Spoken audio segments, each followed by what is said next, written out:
I'm Ryan O'Doud, and you're listening to Ryan's Audiobooks on the Issues Magazine YouTube channel. Today I continue Thee Psychick Bible, the apocryphal scriptures of Genesis P-Orridge, and the third mind of the Temple of Psychic Youth. This is section 110. We're continuing with part 6, Magic Defends Itself. Television magic. Television is one of the most visible components of modern society. Its influence is both profound and inescapable. How strange, then, that modern-day writers on magic have almost universally ignored it in their discussions of contemporary magical theory. The power of television exists and is being tapped by others, whether the magician chooses to use it for herself or not. It seems that the latent potential of television in all forms of sorcery could be used to great effect for a variety of ritual, divinatory, and symbolic mnemonic purposes. Like it or not, television exists. It is being used by the powers that be to influence the opinions, habits, and actions of a great percentage of Earth's population.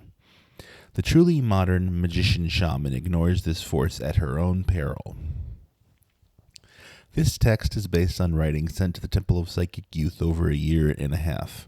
It represents research and suggestions by around 50 people. Though this is, by statistical standards, a very small sampling, it is to the best of our knowledge the first time that a test on practical magic has been assembled based on input from a large number of people, rather than on the opinion of one individual or the quote-unquote official teachings of one group or organization. If it appears to lack continuity, it is because it is of many voices. It is also the first attempt to systematically explore the theoretical implications of television magic. This is a beginning. There is much more work and research to be done. It is hoped that this rough start will spark enough interest, controversy, and dialogue to warrant expansion in the near future. This text is the first, not the last, work on television magic. Television is a language. Like other disciplines, television has a unique language. Many of its technical terms have been borrowed from cinematography. Others are unique to TV. The language of advertising and newscasting are also unique to this medium. We see and hear grammatical faux pas that would put any self-respecting newspaper out of business. If one explores the structure and meaning behind many of these terms, a unique insight into the inner workings of television can be gained. The one thing that I feel is of greatest importance in a magical context is editing. It must be fairly obvious to any TV viewer that a lot more work goes into a television program than setting up a couple of cameras and videotaping away. Much more time must be spent in editing the various shots to project a form of continuity. The final televised version you watch may be the product of hours of discarded footage.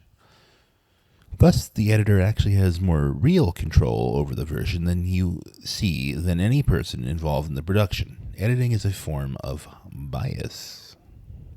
It might be interesting for a moment to consider magic, particularly ritual, as a form of editing. Like a good television editor, a magician strives for some form of continuity in his program or life. By emphasizing desired aspects, the magician tries to edit out or banish unwanted footage from her life. Any edit can shoot great footage. Only a master can edit it all so that it makes sense to the viewer later on. This could be used as a modern alchemical allegory. Advertising jargon is designed to penetrate to the unconscious mind, to cause a person to do something that they might not do otherwise.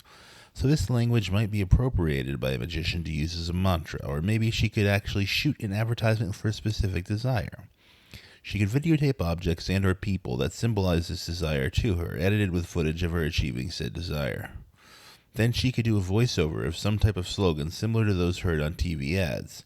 This advertisement could then be recorded in between a series of regular advertisements and stuck in the middle of a home videotape, say a favorite movie. Thus, Austin Spare's notion of forgetfulness, the concept that a desire must be forgotten before it can be fulfilled, is adhered to. Just the amount of time and energy devoted to the production of such an advertisement would seem to guarantee its efficacy. Television seems to form a psychic scaffolding when used actively, as opposed to zombie consumption.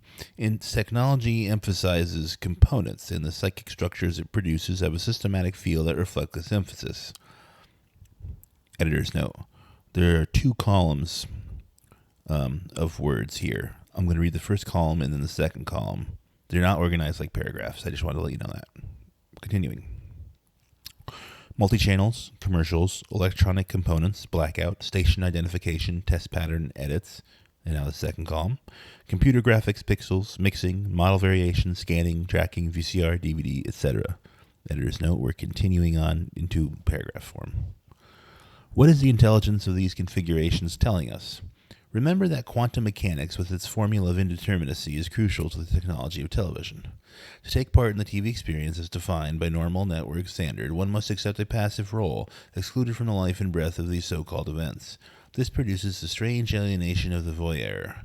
This in itself is not bad, it's the way they make it seem as if there are no other possibilities. No questions, please. Spellbound/hypnotized are we. Always going away without the fulfillment of our desire as promised, searching hopelessly. But the product we seek is not our desire. This process is a door to our desires. The TV set is a process, not a product. What is put through is known as programming. TV is magic. Buttons, switch, channel, remote control, video, yes, modern magical lingo. The symbols of a new form of incantation, spell, and ritual. Millions of people take daily part in a ritual of acceptance, passivity, and the giving away of freedom and responsibility, the ability to respond. TV must also work through subliminal and vibrational avenues. Who knows what the exit stance of a TV's everywhere continually on is producing? The constant and relentless reinforcement of alien orders? To deprogram is to stop the world. TV is a tool for use or abuse, as all are the tools and toys of our time. What is powerful for control is also powerful for the individual. Resistance is not necessary. No need to run away. Turn on, tune in, drop out. Imagination will set you free, stopping a world of conditioned behavior. No fight. Step off the merry-go-round. A rejection of TV is no use to me. Integration of TV is a way to free your mind's eye. TV is. We are. Imagine yourself. If you could see it in your mind's eye, you can see it in the TV eye. Integration for realization. Riot in the eye, the mind is trained to learn by example, not exhortation. To properly influence behavior, control does not plead and demand to people, please do as we say. It simply shows others doing so and receiving praise and prizes. A dash of the herd mentality, and there you go. I believe the roots of the magical mystery lie in the masking of the real purpose of art. It is not now and has never been mere entertainment. TVs, videos, and cinemas are rooted in old ritual. When we can understand and work with this process, then we begin to reclaim the lost parts of our ancient and eternal selves, lost in the process of programming. We can free ourselves of the very tool of oppression. TV is powerful because of the way it engages the senses. It comes on like a dream. You are caught in an alternate reality. The key, however, being that it is not supposed to be one of your own choice or creation. We are left speechless in the face of our lack, our passivity, our confusion. Unable to articulate the experience except for the smallest of details. Are we still trapped in someone else's bad dreams? Video. Here, the overwhelming power of TV can be transformed into a tool for anyone. This seems like a bit of trouble for the powers that be. They cannot cut us off because they are dependent on us, not the other way around as they like to think. So their survival depends on their ability to confuse, manipulate, divert, divide, conquer, and control people. They use TV to push a philosophy of passivity, but the very fact that they must push contains the seeds of their destruction. We could turn the situation upside down and live our dreams. TV as magic and religion. Is the deification and worship of technology an excusable response to the automation of human perception? During their harmonic convergence, one New Ager took a television set with her to the top of Mount Shasta, and then stunned other observers by announcing that the image of an angel had manifested itself on the screen. The next day, before a large media conglomeration, a repairman reactivated the phenomenon and explained that it was due to a simple mechanical defect. Press and skeptics ate the story up with glee, but a pertinent point was missed. Who cares whether this videoized version was caused by an otherworldly being, an unconscious group will force, or a shorted wire? Is not the human neurostructure by which sensory data is received but a complex system of wiring as basic automated processes? Spontaneous visual hallucination used to be a purely human characteristic. The future utilization of TV to transmit spiritual experience is an inevitable reality. Our all-encompassing environment, which used to be nature, has become technology. Before Judeo-Christianity, all of Western man's religions were quite understandably based on his environment. Now that we have outgrown a flawed spiritual framework far removed from the principles of physical experience and much worse off as a result, why not return to a religion more direct and in touch with the human condition? Because our environment is now self-created? But that is the hook of the New World faith. Evolution is gracing us with the powers of creation and destruction we once projected onto the gods, or perhaps we are just realizing them latent within our psyches, the restless energies responsible for the seed of all spiritual thought. And so the medium is indeed the message. Through these information and communication technologies, humanity has taken its most subjective inner experiences and offered them up replicated into the mass gene pool of perceptual stimuli. In doing so, we have structured a gestalt of human reality, partially bridging the vast chasms between each universe of consciousness commonly known as a person. Actually, we have recreated in its own image the gestalt for accepting either the spiritual notion of ultimate unity or the quantum energy grid of modern physics. We are beyond temporal impressions, all one network of being. In other words, we have unconsciously but faithfully fulfilled, in our own little way, the creative principle within us by embodying its essence and carrying it forth. In one respect, TV sets and hi-fi stereos have accomplished a few years what organized religion has been striving towards for thousands. Imagine a DVD tarot in which all sequences may be shuffled. How many more corresponding attributions and possibilities for subjective impressions would be instantly at our grasp in a short effect segment than in a small playing card? Imagine TV ritual. The point of a ceremony with spiritual traditions, exo and esoteric, is to trigger inner experience through extraordinary sensory input. The potential of today's visual media for revolutionizing this ancient transformative art, their technical advances making possible the creation of virtually any image, and their accessibility to anyone is obvious. And of course, the technology will only improve, forging new pathways. It is true that these communication systems are, for the most part, affecting today the polar opposite of enlightenment. This condition has provided some rare opportunities, however. Televisions are incredibly prolific. Most of the population is used to watching them for long periods of time. From an evolutionary perspective, this can be seen as easing into a more vital project. Today's living room has become a TV viewing room, as is evident by the placement of the set and the rest of the furniture in relation to it. An objective observer would probably assume these devices fulfill a religious function already. The notion of a TV as altar is not new, but once again becomes relevant. We enshrine our video consoles the way we used to enshrine our God images. In the cathode ray, then, may be the channel we must find. A true network to tune in to remote control of the infinite, viewing its illusory passion plays on a plane of static radiation. Are we the image of the screen? TV snow here, television's application as a type of unconscious mirror for scrying is exposed. This type of working, as well as its use in cut-ups, were the main ideas that were sent into us. There is much more to be explored, though. An important task in contemporary magic is redefining psychic uses of existing structures. Seemingly abandoned locations, such as TV snow, can be taken over and used by the magician. A psychic graffiti zone, infiltrate community channels, using nighttime filler shows such as one consisting of a camera taking a complete journey on a subway train. These can be salvaged for use in ritual. The impression I get from TV show snow images is that they may form a consistent language with a specific vocabulary of images due to the limited parameters of TV as opposed to the structure of dreams and the repetitiveness of the images. Are these images the same to people in completely different circumstances? What I do is tune in into a non-broadcasting channel and stare at the snow, trying to look at one point, usually near the center of the screen. After a time, moving patterns start to emerge from the snow, like spinning mandalas or large colonies of black ants dancing circuitously into their burrow. Eventually, I begin to see several layers of things going on.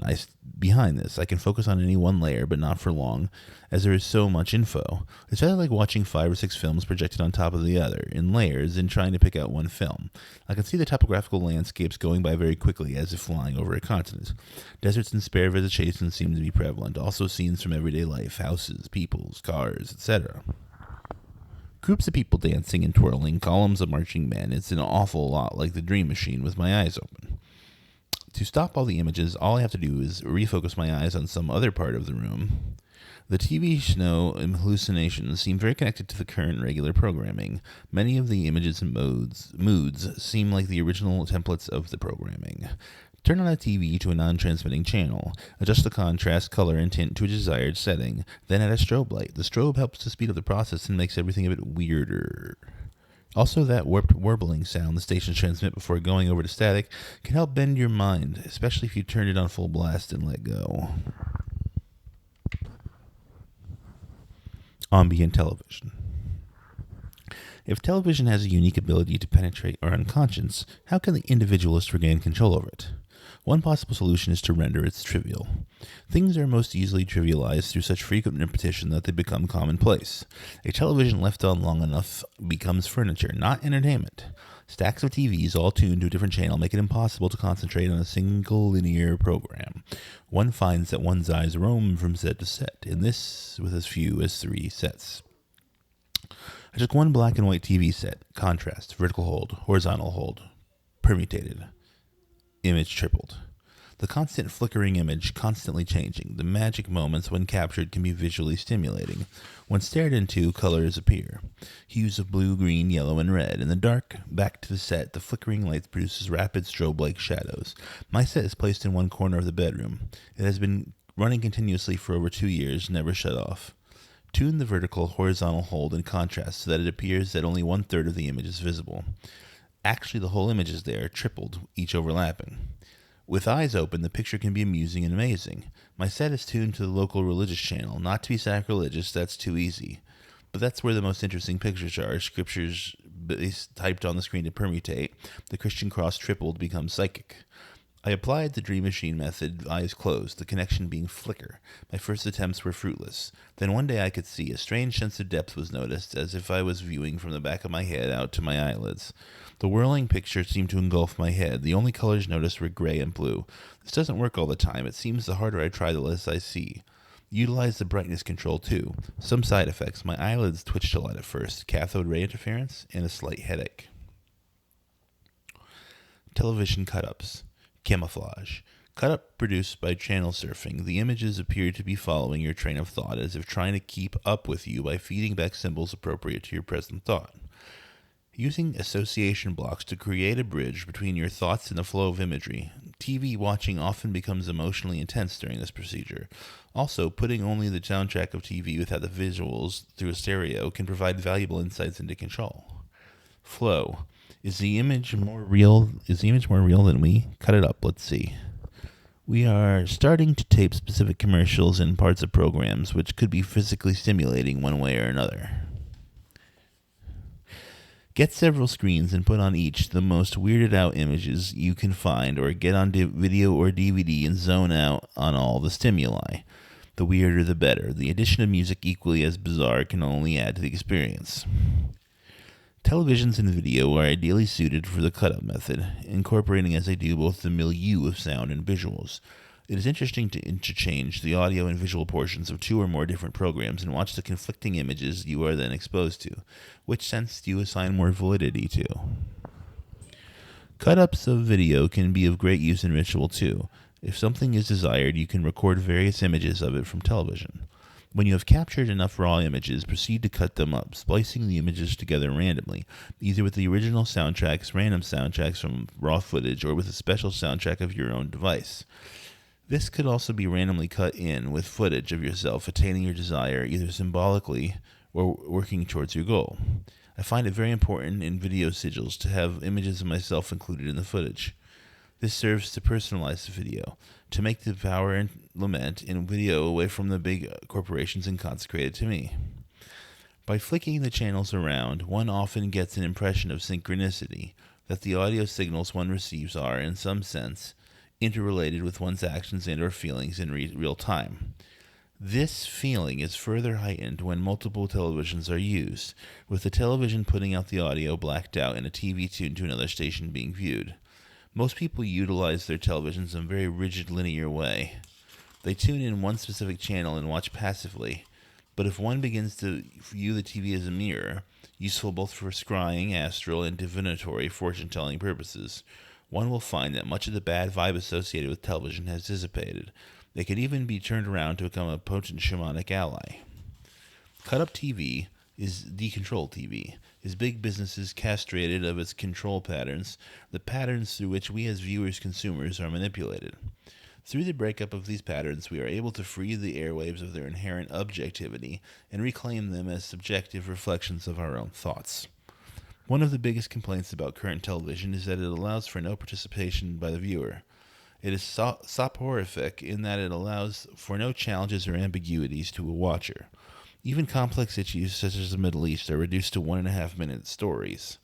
The current half-hour to 1-hour format of traditional television programming allows for no real character development or subtleties of plot. The characters, even on a quality program like Hill Street Blues, are hopelessly shallow in comparison to even the most shallow people in real life. The cut-up method offers a childishly simple means of reintroducing abstraction and subjectivity, depth, back into the media notorious for its lack thereof.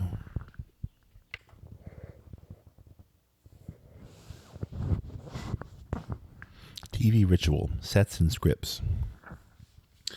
As has already been mentioned, a lot more goes into television program than the final edited version we watch. A set is constructed. A set could be compared to a temple or the nursery. It is a place designed with a particular function in mind. In the case of TV sets, usually to create an illusion. All ritual spaces are sets in a way. They are constructed to perform a specific purpose and are constructed with that purpose in mind. If you notice the set on a TV sitcom, for example, you can notice the tedious attention to detail, a small stack of unanswered mail on the mantelpiece, all the cooking utensils on the countertops, a little bit of dirt on the floor. They're only human. This is done to complete the illusion that this set, in reality a movable plywood shell, is somebody's home set and setting. It is with exactly this attention to detail that the magician constructs her ritual space. She knows that if any detail remains to remind her of the so-called mundane aspects of life, her ritual will lose much of its power. Once the set is constructed, a production crew needs a storyboard, a series of drawings which plot out both the movements of the characters and the zooms, pans, and angles of the various cameras. The verbal lines of the actors, as well as any music or other sound effects, are written out or described on the bottom of each board. Thus, each portion of a scene is meticulously plotted out in such a way that each member of the crew can see her role in the production.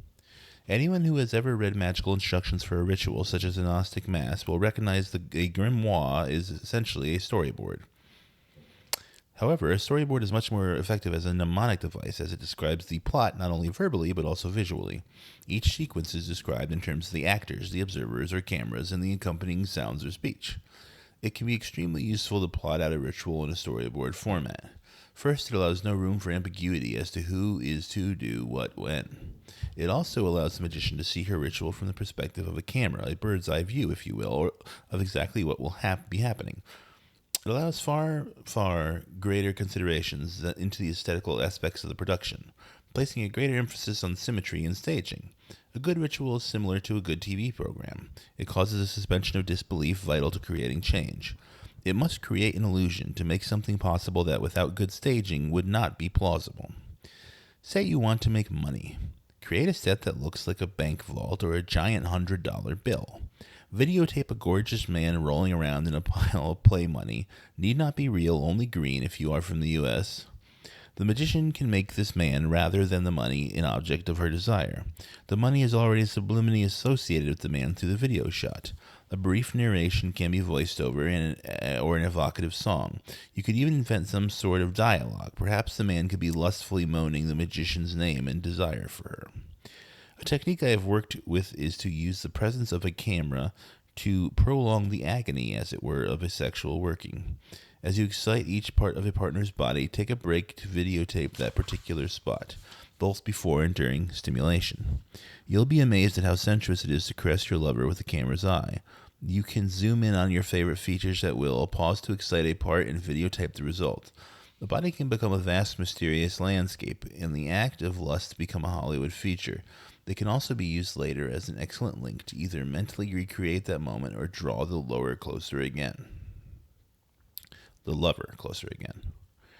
The sense of detachment from an event, which one might even be participating in oneself, is one of the oddest phenomena of video I have yet encountered. One literally becomes a voyeur into one's own life and actions. Videotaping a ritual is nearly synonymous with objectivity. And these, admittedly unrefined examples need not be the end of it. The videotape could then be put on a TV set and played back as a centerpiece for a more traditional money-making ritual. The possibilities are unexplored, therefore endless. And it could go on, continually videotaping layer after layer of superimposed videotape ritual until one finally has on one tape the accumulated documentation of perhaps dozens of individual rituals or shoots.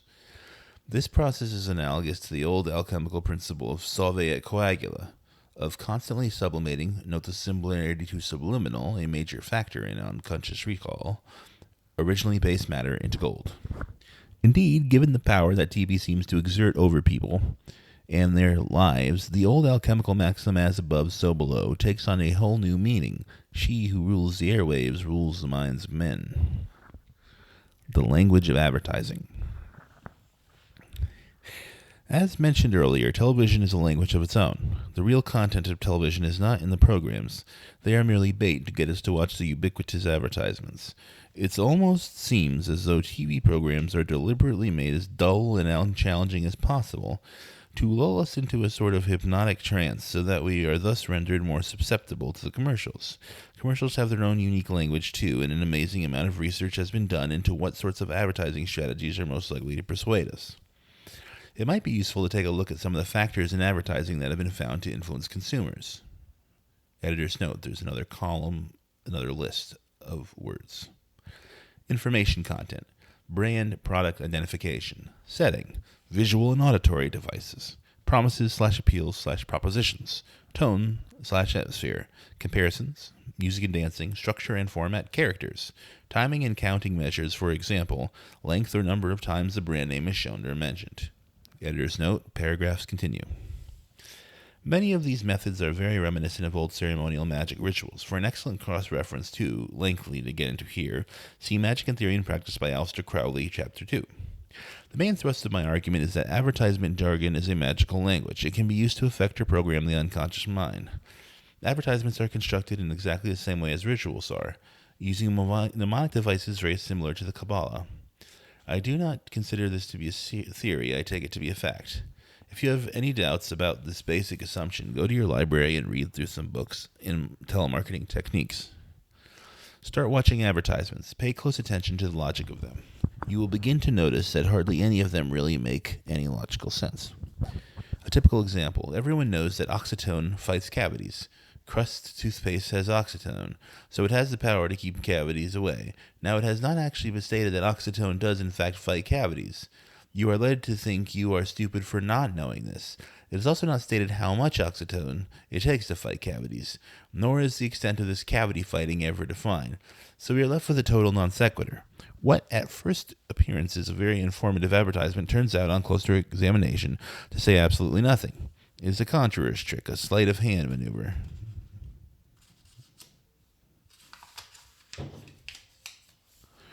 It is in this realm of tricking the unconscious into accepting the impossible as fact that the traditional magician has always worked.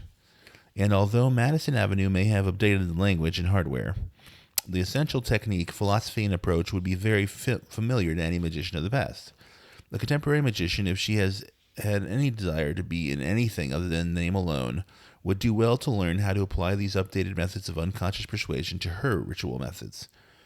Many of them are supported by the latest research into psychology and neurolinguistics, as well as proving their effectiveness through consumer response.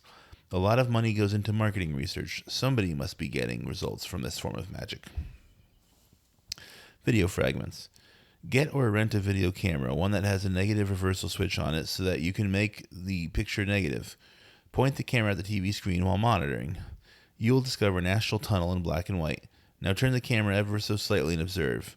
With practice, you can see every geometric pattern under the sun, an almost infinite variety of symbols, all fluctuating, all changing constantly. The effect is enhanced even more if you turn the color up to high contrast during the experiment.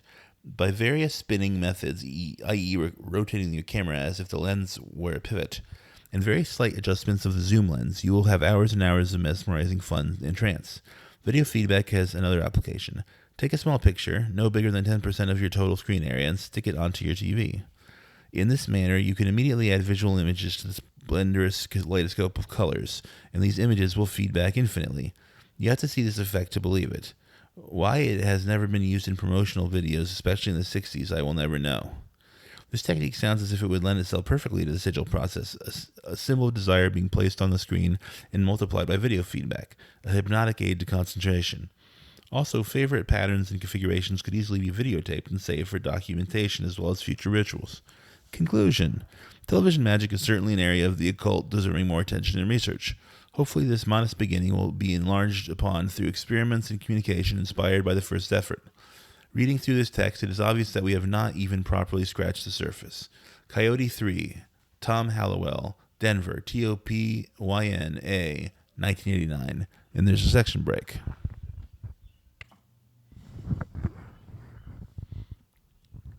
The revolver as magical wand. The handgun is not exclusively an instrument of death. Through its use, the hand, will, can be merged with the eye, imagination. It is thus a tool for magic, whose usefulness in the occult has, to the best of my knowledge, never been explored. So let's take a look at some of the symbolism behind the words, actions, and characteristics of handgun use. For the purposes of this short essay, we will consider only the revolver, because it retains 6 solar shells to be ejected at will after firing. The word shell translates into Hebrew as klipoth, the hollow beings that inhabit the shadowy region between day and night. Spares neither another. Spent shell casings, being the dead head after firing at a desire, make excellent souvenirs or talismans of a ritual. After firing, they can be used as talismans for sigils to excellent effect. The actual name revolver implies the circles of time exemplified by Kali. The revolver thus makes some very direct connections to esoteric tantric practices. We will now give an example of practical handgun magic. On a large piece of paper, symbolize a desire at the center of the target. Then symbolize the action necessary to attain the desire on a very small piece of paper, such as a rolling paper. Anoint both as you would any sigil, focusing all your attention on the achievement of your goal. Then take an unfired shell and remove the copper-jacketed slug. Pour out about half the powder. Wad the small sigil into a little ball and drop it into the shell. You may wish at this point to mark the outside of the shell with a design which symbolizes the completion of desire. Pour the rest of the powder on top of your symbol. You now have your desire lying surrounded by gunpowder, fire of Mars, contained within brass, Mercury. This symbolizes active magical will. Replace the slug on the shell casing. Your active will is now capped by lead, Saturn, enclosed within a copper, Venus, jacket. There's actually a second cap beneath, as above, so below, which ignites Mars to begin the magical process, the primer cap, as well as the cap above, which completes the process. The cap is a symbol of Mercury, so we see that Mercury begins, ends, and encloses the desire in hand. Into the soft lead of the slug tip, carve a design which, when united with the symbol of the target, will render success inevitable. You are now ready to begin your ritual. Place the target in the direction that you think best symbolizes the intent of your working. Draw a magic circle around you and face the direction of the target. Turn one direction clockwise and vibrate a name that you associate with that direction. I personally use N-Earth Coyote, E-Earth Nrishadev, S-Fire Kali, Water Atakartis, a mermaid. You could just vibrate the name of the element symbolized by that direction, then fire one shot at the horizon in that direction. Repeat this process until you reach the 4th direction, the direction of your target or desire. Now vibrate the object of the target or anything else that will focus your entire consciousness on the goal. Cock. Aim carefully. Unite the hand Zos with the eye Kya. Breathe with yogic regularity and relaxation. Squeeze the trigger. While exhaling, see the symbol on the front of your slug splatter hot lead into the object's desire as you squeeze, not pull, the trigger. The catalyst, the union of and eye. To pull the trigger is like sticking your finger in your eye. Squeeze the trigger. See the hand and eye merge. Your will flatten against your desire, puncturing it. Trigger, dense primer ignites powder burning, desire pushing Venus, jacketed Saturn, slug home to desire and will united. Hear the report. Nothing left now but the paperwork, the report. See the muzzle flash. Smell the cordite Saturn, the burned up resistance. In conclusion, Remember all the active, fire, phallic symbolism in the handgun. A silver nickel-plated gun symbolizes the moon in her fertile, creative Artemis phase. A blue-black handgun represents the moon in her dark, menstrual, destructive Kali phase. Thought and target practice will elicit many more connections and applications. A heavy cap gun or blanks can be used indoors in any ritual to replace the archaic wand. Fire. Coyote 3, Denver. Here's a section break. Bridge magic. Even before I became consciously involved in magic, the underside of bridges always produced very unusual mental states in me. These were interesting, but I wanted to see if I could come up with something more systematic, useful, involving bridges. The bridge is a structure which can seem abandoned, although still in use by traffic. Under a bridge there are columns and slopes and whatever else the terrain consists of, perhaps a river. The point is to redefine the use of the bridge, take over psychic measures. This lack of use parallels the practice of magic in the unused parts of our brain. Under certain bridges there is a feeling of stepping past the usual confines of the social historical model daily life is crippled under. The Scandinavians had trolls, magical beings who lived in tunnels and under bridges. You don't actually have to live under a bridge or inside a subway tunnel to make use of them in a ritual. Why should a magician have any resemblance to robed figures carrying wands and tracing pentagrams, especially since so many have covered this area before? Finding something that works for you is the most important part. The figuring out can come later. Everyone has something unique to themselves in this situation, their situation, that can be used in ritual. Redefining and personalizing found junk is another suggested technique along these lines. Scrap metal, abandoned electronics, used packaging, dead animals. When I started becoming obsessed with bridges, one of the things I did was to paint graffiti on the supporting columns. These were highly charged, very personal image, which came spontaneously at the sight. I did all sorts of strange things after that. The images seemed to unleash all kinds of wild energy. Later I heard about the function of totems in certain tribes and how it related to growing up in a tribal society, rites involving the transference of the youth's soul to his totem. This accomplishes the death of the youth, quote-unquote death. With infusion of life from the totem, the youth system gradually recovers. Each time I returned to my graffiti/totems, I seemed I was tapping into some powerful, timeless energy. It was as if I was drawing information through the drawing itself with the perception of the bridge. The bridge was a reservoir. Perhaps the whole valley system in which I found these bridges, carved and shaped unconsciously by city planners and developers, is a contemporary equivalent to the totems of Aboriginal tribes. The information society contains intelligence most of its cells are unaware of. Ritual use of the outdoors seems natural in North America. For one, growing up in Canada, the outside has always held a strong magnetism. In Europe, it's probably quite difficult to find areas to conduct private rituals outside, practically impossible in cities. Most North American cities, on the other hand, have generous tracts of land allocated for parks, etc. Taking the plunge, jumping off bridges, has always been a popular way to commit suicide, reinforcing the image of the bridge as a gateway between different worlds. In Carlos Castaneda's books on the Yaqui Indian magic, jumping off a cliff was a major initiation. You either assembled yourself at a different location or you died, or if you were a very advanced seer, you would disappear into another dimension. Of course, there's a reason why most normal people would rather jump off a bridge than conduct a ritual under one. The Roman word pontifex, from which pontiff originates, means builder of bridges. A pope was meant to be a bridge between two worlds. On the other side of the good-evil coin, devils were reputed to particularly enjoy taking part in the construction of bridges back in the Middle Ages for payment in cats. The Israelites made the bridge into a sign of the covenant between God and his people, and in China it was a sign denoting the union of heaven and earth. Can a figurehead really be your bridge? TOPY is not a substitute religion. It is a receptive place for experiences and ideas which would otherwise have no place in modern society and no place in a culture which exalts itself above organic processes. Here we can reclaim ourselves and reject the fossilized totems of power, money, and fear inherited from the past. The Abominable TV Snowman, TOPYNA. Section break. Thus concludes my reading of section 110 of the Psychic Bible. Tomorrow, I will finish up with section 111. I will finish part 6. Magic defends itself.